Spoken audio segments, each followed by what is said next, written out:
আবার আরামবাগ রেল ব্রিজের নিচে দ্বারকেশ্বর নদে স্নান করতে এসে তলিয়ে গেল দুই ছাত্র।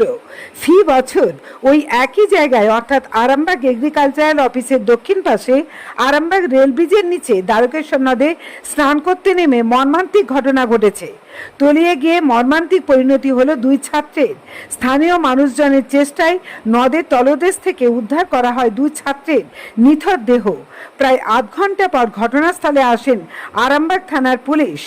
যদিও এলাকার কয়েকজন ক্ষোভের সঙ্গে জানান, সময়ের মধ্যে পুলিশ এবং ডুবুরি এসে পৌঁছলে হয়তো ওই ছাত্রদের জীবিত অবস্থায় উদ্ধার করা গেলেও যেতে পারত। দ্বারকেশ্বর নদের পশ্চিম পারে পশ্চিম হরিপুরে নদীর তীরবর্তী এলাকায় বাসিন্দারা ছুটে গিয়ে নদীতে ঝাঁপ দিয়ে এক প্রকার জীবন বাজি রেখে ওই ছাত্রদের উদ্ধার করার জন্য প্রাণপণ চেষ্টা করেন। কিন্তু যখন উদ্ধার হয় জানা যায় এলাকায় শোকের ছায়া নেমে আসে।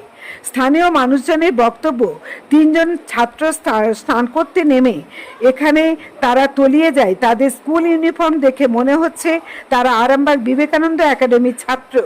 আরামবাগের বাড়ি এবং সবটাই তারা অনুমান ভিত্তিক বলেই জানান। এদের মধ্যে দুজন নদীতে নামে এবং সম্ভবত তারা সাঁতার জানতো না। কী কারণে এবং কিভাবে ওই ছাত্ররা নদীর পাড়ে এসেছিল, কেনই বা এসেছিল, সেটা কিন্তু সম্পূর্ণ ধোঁয়াশা।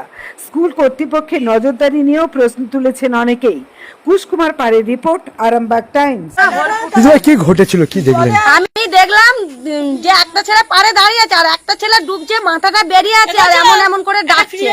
দিয়ে আমার দাদা রান্না করছিল, আমি বললাম দাদা একজন ডুবছে ছুটে যা। দাদার সঙ্গে সঙ্গে এই কড়া না নামিয়ে ছুটে গেল, বলছে তুই সবাইকে ডাক, আমি যাচ্ছি ডাকতে। দাদা যে দেখলো বুচকুড়ি কাটছে, দিয়ে ছেলেটাকে পায়নি, যে তিনজন মিলে একসঙ্গে খুঁজছে, দিয়ে পায়নি। তারপর গোটা পাড়া আমাদের ঝাঁপিয়ে ছেলেরা নেমেছে, নেমে খুঁজে ওরাই উদ্ধার করেছে। আরামবাগ থানার পুলিশ এসে পড়ে আরামবাগ মানে পারে তুলে মানে 10-20 মিনিট হয়ে গেছে, তারপর পুলিশ পারে তোলার পর পুলিশ এসেছে।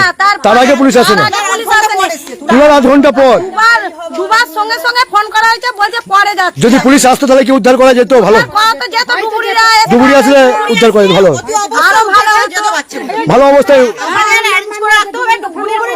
আমাদের ছেলেরা কি সাঁতার যেমন জানে সেরকম খুঁজছে, কিন্তু তারাও তো জীবন বাজি রেখেই খুঁজছিল। তারা তো জীবন বাজি রেখেই খুঁজছিল।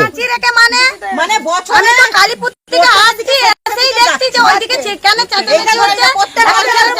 আমি দেখে গেলাম দুটো ছেলে লাইছে, তারপর এসে দেখছি তিনটে ছেলে লাইছে। এটা কোন জায়গা? এটা হচ্ছে পশ্চিম হরিপুর রেল ব্রিজ।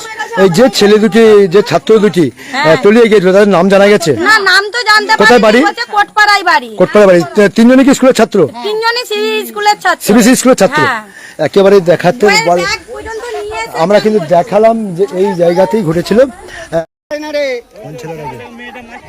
এই ছেলেটাকে নিয়ে আসতো, ওই যে স্কুল ড্রেস পরে আছে ওই ছেলেটা। দেখতে পাচ্ছেন ওই যে কয়েকজন স্কুল ড্রেস পরে আছে। এলাকার বাসিন্দারা যারা প্রত্যক্ষ দৌড়ছে এখানে আছে, তারা বলছে নাকি যে সিবিএসই স্কুল থেকে এসেছে। এখানে কি কারণে এসেছে সেটাও কেউ কিন্তু জানতে পারে না।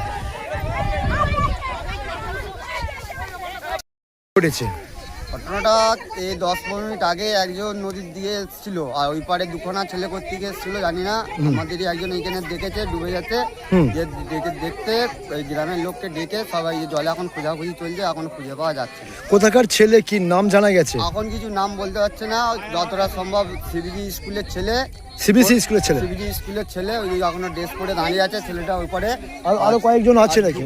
ওরা তিনজন এসেছিল, দুখানা ছেলে ডুবে গেছে, আর ও এখন জল দিকে উঠে। কিন্তু স্কুল থেকে কেন এসেছিল সেইটা আমরা এখন কি করে বলতে পারবো, উনি বলতে পারবো। কি নাম জানা গেছে? না, এখন কিছু নাম জানা যায়নি। কোথায় বাড়ি জানা গেছে? এখন কিছু নাম জানতে পারছে না।